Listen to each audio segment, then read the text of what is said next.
नमस्कार दोस्तों। विजयदशमी के उपलक्ष्य में आप सभी को ढेरों शुभकामनाएं। आज विजयदशमी के दिन आपके समक्ष प्रस्तुत करना चाह रहा हूं दो कविताएं, और दोनों ही डॉक्टर अरुण प्रकाश अवस्थी साहब ने लिखी हैं, और दोनों ही विजयदशमी की महत्ता को बताती हैं।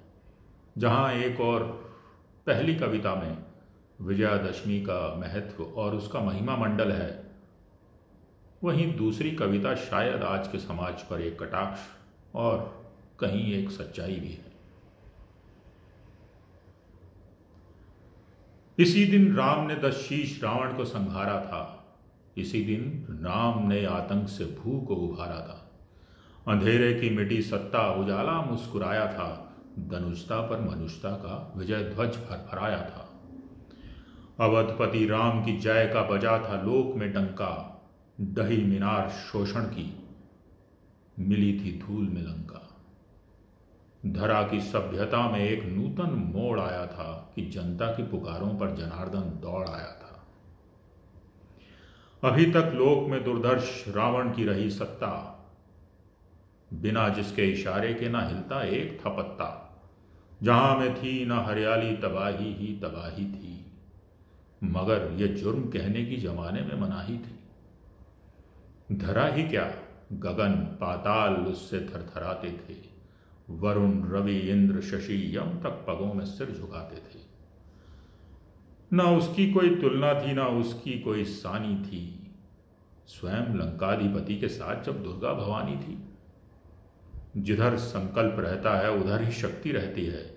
धनुष से शक्तिशाली के विजय की धार बहती है। अटल सिद्धांत है जग का न कोई काट सकता है। भुवन में शक्ति पूतों का नहीं अभियान रुकता है। इसी बल से दशानन का विजय रथ घनघनाता था। ना कोई शूर रावण से कभी आंखें मिलाता था। वह संग्राम राघव का दशानन से भयंकर था। उधर था शक्ति का साधक, इधर तो स्वयं ईश्वर था। हुआ जब राम का पौरुष समर में व्यर्थ सारा था, तभी श्री राम ने दुर्गा भवानी को पुकारा था। हुई थी शक्ति की पूजा, हुआ था शक्ति आवाहन। किया था राम ने संकल्प से देवी का आराधन। स्वयं भुवनेश ने भुवनेश्वरी से शक्ति पाई थी। विजय की धुन भी रघुनाथ ने भव में बजाई थी। इसी दिन शक्ति का संकल्प रघुवर ने जगाया था। इसी दिन लोक शिखरों पर दिवाकर मुस्कुराया था। इसी दिन आदमी ने एक नव आधार पाया था। इसी दिन सुप्त पौरुष ने नया श्रृंगार पाया था। इसी दिन शक्ति पूजन का नया आदर्श मचला था। इसी दिन आदमी की जिंदगी का पंथ बदला था। भुवन में मनुज की जय का लगा फिर गूंजने नारा। भुवन में मनुज की जय का लगा फिर गूंजने नारा। मनुज की शक्ति को लगकर चकित आकाश था सारा। तभी से शक्ति पूजन का मनुष्यता पाठ पढ़ती है। विजय तिथि पर सदा अपना नया संकल्प गढ़ती है। तो अब दूसरी कविता जो आज के समाज पर एक कटाक्ष सी नजर आती है।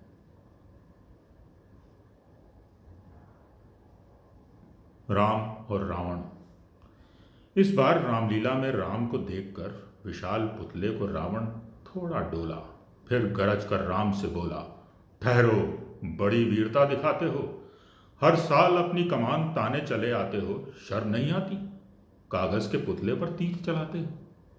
मैं पूछता हूं, क्या मारने के लिए केवल हम ही हैं, या तुम्हारे इस देश में जिंदा रावणों की कमी है? प्रभु, आप जानते हैं कि मैंने अपना रूप कभी नहीं छिपाया है। जैसा भीतर से था वैसा ही तुमने बाहर से पाया है। आज तुम्हारे देश के ब्रह्मचारी बंदूकें बनाते बनाते हो गए हैं दुराचारी। तुम्हारे देश के सदाचारी आज हो रहे हैं व्यभिचारी। यही है तुम्हारा देश जिसकी रक्षा के लिए तुम हर साल कमान ताने चले आते हो। आज तुम्हारे देश में विभूषणों की कृपा से जूतों दाल बट रही है, और शूर्पणखा की जगह सीता की नाक कट रही है। प्रभु, आप जानते हैं कि मेरा एक भाई कुंभकर्ण था, तो 6 महीने में एक बार जागता था। पर तुम्हारे देश के ये नेता रूपी कुंभकर्ण 5 बरस में एक बार जागते हैं। तुम्हारे देश का सुग्रीव बन गया है तनखैया, और जो भी केवट हैं वो डुबो रहे हैं देश के बीच धार में नैया। प्रभो, अब तुम्हारे देश में कैकई के कारण दशरथ को नहीं मरना पड़ता है, बल्कि कम दहेज लाने के कारण कौशल्याओं को आत्मदाह करना पड़ता है। अगर मारना है तो इन जिंदा रावणों को मारो, इन नकली हनुमानों के मुखौटों को उतारो।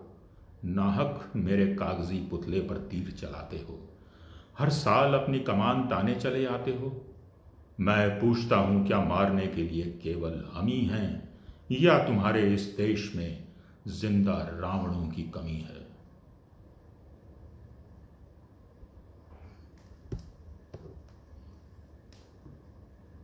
बहुत बहुत शुक्रिया, और विजयदशमी की एक बार फिर से आपको बहुत बहुत शुभकामनाएं। जय सिया राम।